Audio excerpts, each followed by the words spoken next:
Hey everybody, welcome to Planet Coaster College.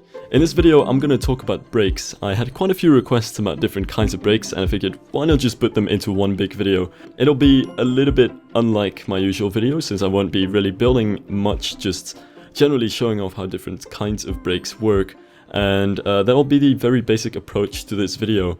And the most important thing that I want to mention, and how I'm going to divide this video as well, is that there are three types of brakes that you're going to want to think about.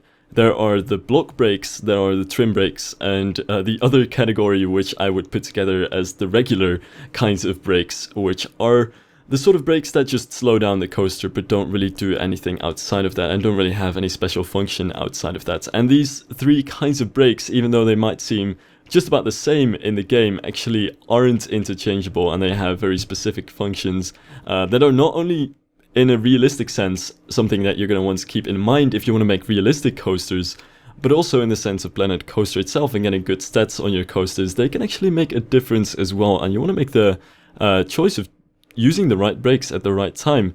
And if we look at the brakes which we have over here, this right here is a block brake, these are trim brakes, and this is a regular brake, and you can't really see a difference. There's also not much of a difference to see over here. The only clear thing is that the block brakes have friction wheels, which I'll talk about in a second.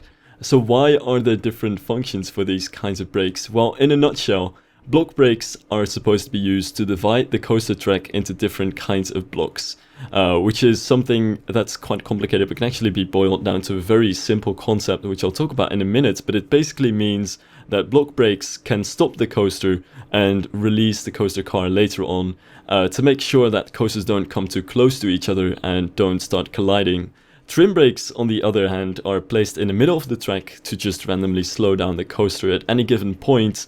And the regular brakes, which are pretty much just all the rest, would usually be best used just at the end of your track when the coaster still has a lot of speed and you want to slow it down before it goes into the station, or at any other point where you have this straight part of the track where you want to slow down the coaster. You're just going to be using regular brakes. Now, first off, I want to go into block brakes a little bit more because you can't really understand the way they work without understanding how blocks work in coasters. Basically, coaster tracks are divided into different blocks which are separated by block brake sections or a lift hill, which also counts as a block. And basically what it means is that no coaster train is allowed to be on the same block of track as any other train, just to prevent collisions of trains. So what you can see over here is, because we have the lift hill here, there's some track where it goes down into the loop here and comes back to the block brake section over here. This would mean that this is basically one block, and until this block has been cleared by the train before it, the coaster car coming off of the lift hill cannot actually enter the block yet. And this is something that we can actually see with this car over here. As it gets into the block brakes here, it's able to go, but it still has to stop for a little bit, because just when it's going into the brake run here, this car hasn't quite cleared this block over here.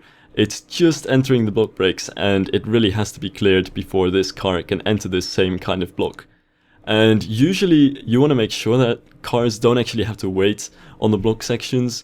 Block sections are able to stop the train and keep it moving again if it's really necessary to hold the train, if there's some delay in the station or something's holding up the other trains, basically. But usually the best coasters are the coasters that run perfectly without having to stop any train at any point in the track. This goes for real life just as in Planet Coaster. If you're gonna hold down the cars for too long on any block section or on the lift hill, you're gonna lose that in your statistics and you're gonna get a lower excitement rating. And the best way to prevent this from happening is to keep the blocks in somewhat similar lengths. So as you can see over here, this is a very short block where it just goes into the looping, and after that goes straight into the block brakes. But after that, there's this much longer block where it goes through this barrel roll very slowly into helix, into another curve, and finally goes into the block brakes. So what you see is that this last section actually takes quite a bit longer than the first block, and because of that, sometimes the car doesn't actually clear the block before the next car wants to come onto the block, and as a result, it's gonna have to wait on the block brake section for a little bit. Now what I also want to say is that in Planet Coaster you can actually just make your station super long to add multiple trains onto your coaster. But in almost every case in real life, block sections are used to allow multiple trains onto the same coaster. So realistically, block sections are the only way to get coasters with multiple trains on them for most types. And so it's really something that I would suggest doing. And while this is a type where you can see a lot of breaks in them, it can sometimes be hard to know how and when to place block breaks, so that's something that I want to go into right now. So here we have a coaster that's a disaster.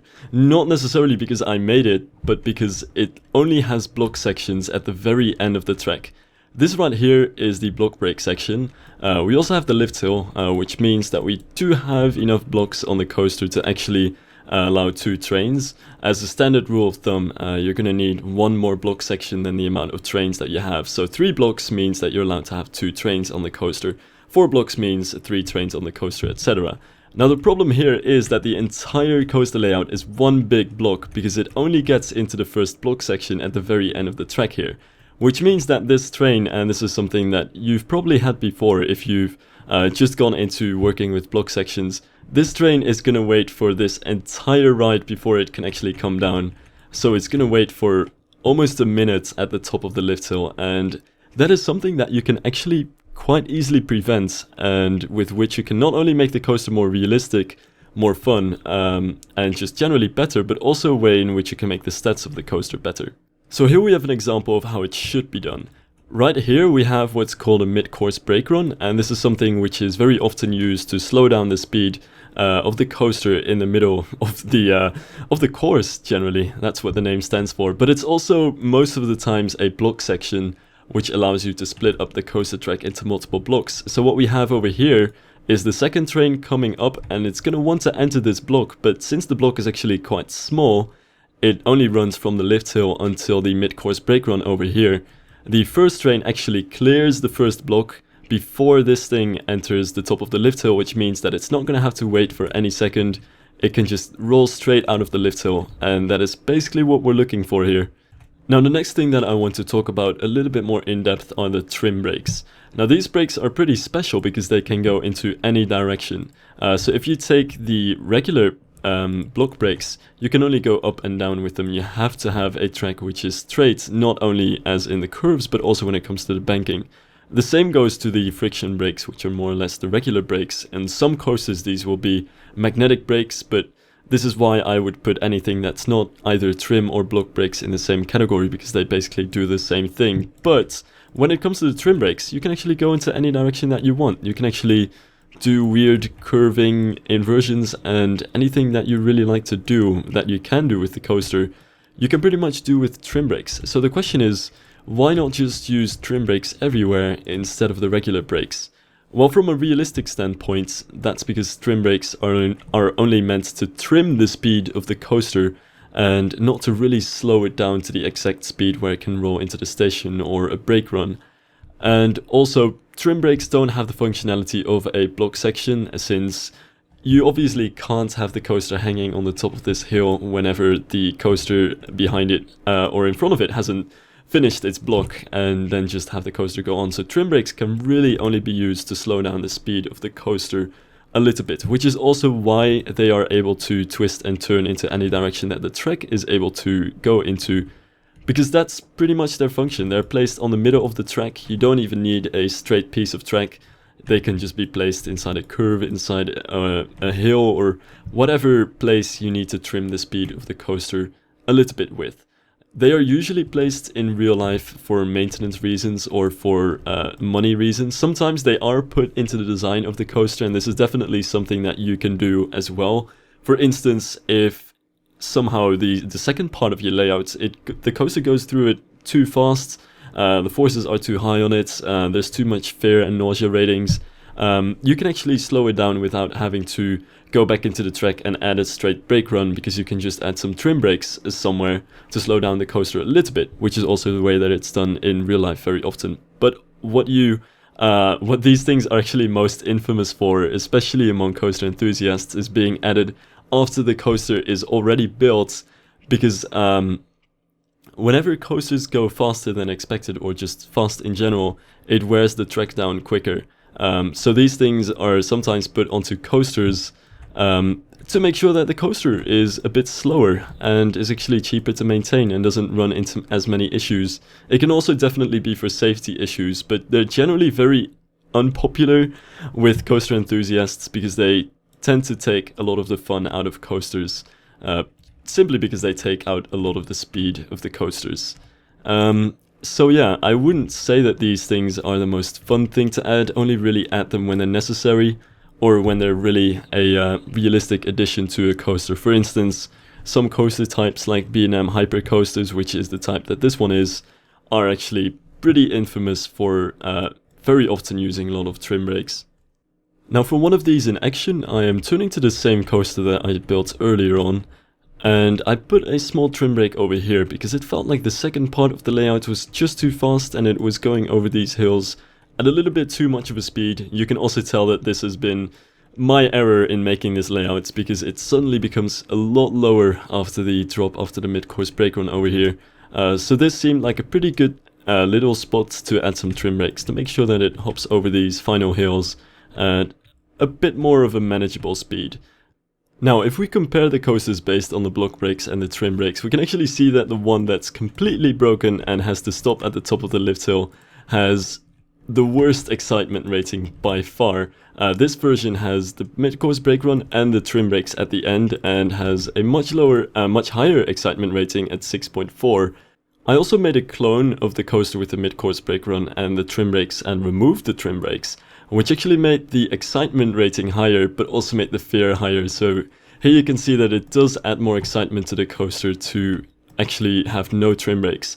But if you want to make your ride more family friendly, or if you're really going to pull some harsh G-forces if there aren't any trim brakes, you can bring down the fear rating and perhaps also the nausea rating if you've got some crazy curves going on of a coaster by adding the trim brakes. So it's really just sort of weighing the very options. I would say there is no very easy surefire way to get this right all the time.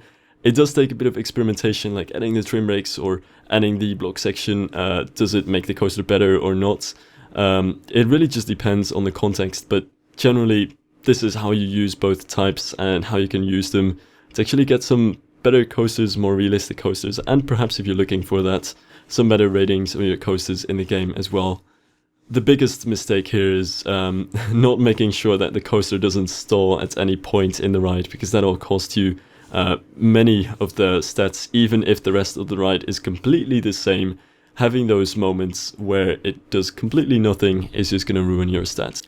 Now, as for the last type of brakes, I already talked a bit about this, but these are any of the brakes that aren't trim brakes or block brakes, and the one thing to just keep in mind is that there's the most simple to use. They just slow down the coaster. They are usually put in front of the station or where you really want the coaster to slow down a lot. So you could put these in front of block brakes to kind of brake it a bit already. And the one thing that you really want to know about these before building them is that realistically they should be put up on a bit of an incline, because even though the block brakes have these friction wheels that can keep the coaster running on this, well, very straight piece of track, the regular brakes don't actually have this.